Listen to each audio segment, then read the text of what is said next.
sabi yan. Ayos! Akala ko sila ako lang pala.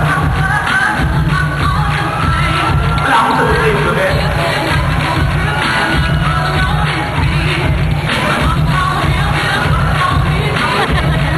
Dapat kasama ko sa sayaw ni Kiss Cup. Nag-8 ako eh.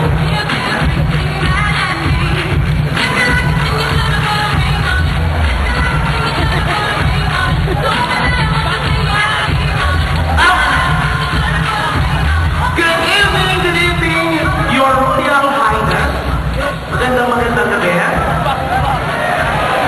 Morning ba? O ay di ganun. Malay ko na. 30th anniversary ata. Salamat at naging pati kayo. Pati kami na inyong anniversary.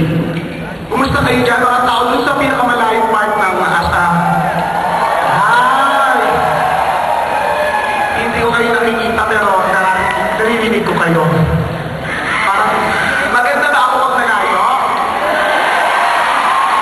Pwede sila na sumagot, sila tinatanong, uwi sila po na. Maganda ba ako pag nalayo? Ano ba? Yeah? Kasi ganun namin. Pag malapit, maganda ba ako? Pag nakatalikod. Sige, hatin na natin sino mahihirapan ngayon. Kasi ganito na lang ako. Oo nga, ngayon maganda pala ako pag nakatalikod. Pero sa inyo, honest kayo, ha? Ngayon, medyo naramdaman nyo, medyo wala akong boses, pero meron akong mukha. Yun nga lang, hindi masyadong kaya-kaya.